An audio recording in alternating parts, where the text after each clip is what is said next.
NATO defers on Afghanistan pullout, calls on Taliban to negotiate in good faith. Washington, NATO defense ministers wrapped up a two-day virtual meeting Thursday, refusing to commit to a deadline to withdraw forces from Afghanistan by May 1, as required by last year's agreement between the United States and the Taliban. Instead, the alliance called upon the Taliban to negotiate in good faith and said NATO members would continue to consult about possible next steps, holding out hope talks between the Taliban and the Afghan government may be able to produce a lasting peace. "We are faced with the many dilemmas and there are no easy options," NATO Secretary General Jens Stoltenberg told reporters, saying no decision has been made. "If we stay beyond the 1st of May, we risk more violence, we risk more attacks against our own troops, and we risk, of course, also to be part of a continued presence in Afghanistan that will be difficult," he said.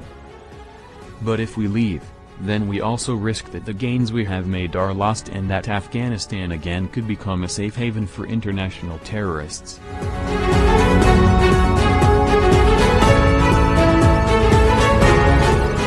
Stoltenberg also warned the Taliban against launching their traditional spring offensive, which usually begins sometime in March, after the top U.S. general in Afghanistan indicated preparations for the military campaign may be underway. "Any increase in violence will undermine the peace efforts," he said. "Any increase in violence will undermine the peace efforts." General Scott Miller, the head of U.S. forces and a NATO-led non-combat Resolute Support mission, told the Reuters news agency this week that despite the May 1 deadline, Taliban violence has been much higher than historical norms. "It just doesn't create the conditions to move forward in what is hopefully a historic turning point for Afghanistan," Miller said. Taliban, Russian claims. Despite such concerns, Taliban officials, in recent days, have publicly argued that they have fulfilled terms of the February 2020 deal with the United States.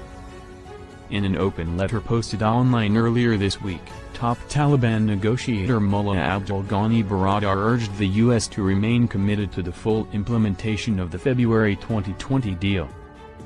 Russia, on Wednesday, backed the Taliban's claims.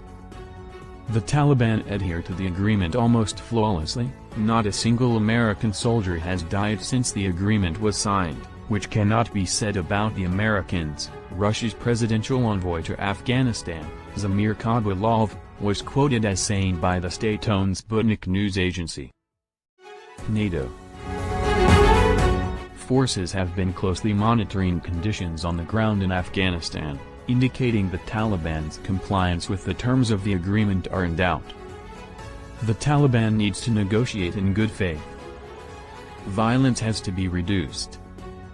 And the Taliban has to stop cooperating with international terrorist groups that are planning terrorist attacks on our own countries, on allied countries, he said. This has been conveyed many times. U.S. drawdown. There are about 10,000 NATO troops in Afghanistan, including 2,500 from the United States, down sharply from the 100,000 U.S. troops in Afghanistan a decade ago. But the prospect of a complete withdrawal has raised concerns by some Afghan officials, something that has not gone unnoticed by U.S. officials. In a statement following the NATO ministerial Thursday, the Pentagon said Defense Secretary Lloyd Austin reassured allies that the U.S. would not undertake a hasty or disorderly withdrawal from Afghanistan. And he made clear that he is committed to consulting with allies and partners throughout this process, it said. In a call Wednesday, U.S. Secretary of State Antony Blinken likewise sought to assure Afghan President Ashraf Ghani that Washington does not intend to leave Afghanistan in turmoil. The Secretary reiterated America's commitment to support the peace process, aiming for a just and durable political settlement and permanent and comprehensive ceasefire, the State Department said in a readout of the call on Thursday. Sadiq Siddiqui, a former Afghan presidential spokesman and now the Deputy Minister of Interior Affairs, tweeted Thursday that NATO's refusal to withdraw early, in accordance with Taliban demands, was a significant step.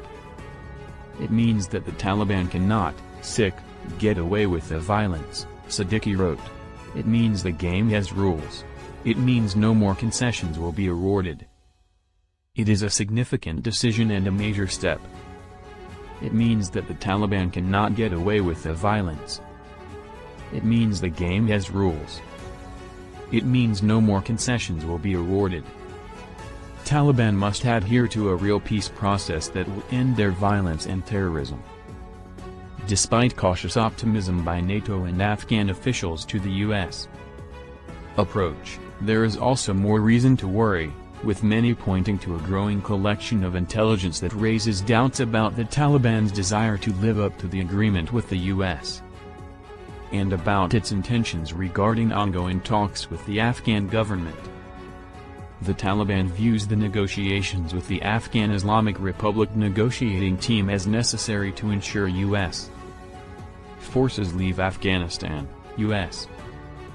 Defense Department Acting Inspector General Sean O'Donnell wrote in a report released Wednesday, citing U.S. defense intelligence. O'Donnell additionally accused the Taliban of negotiating in bad faith, writing its commanders are employing violence across the country in a strategic effort to increase its leverage. The intelligence has some former officials and experts questioning whether the U.S. Taliban deal can be saved. I do not think it can be fixed. I think we need to go back to square one, Ryan Crocker, who served as U.S. ambassador to Afghanistan under former President Barack Obama. It's absolutely critical that the message be, we will stay as long as it takes, Crocker added. We need to see, the world needs to see, the Afghan people above all need to see, and be part of a relatively, reasonably stable, reasonably secure country.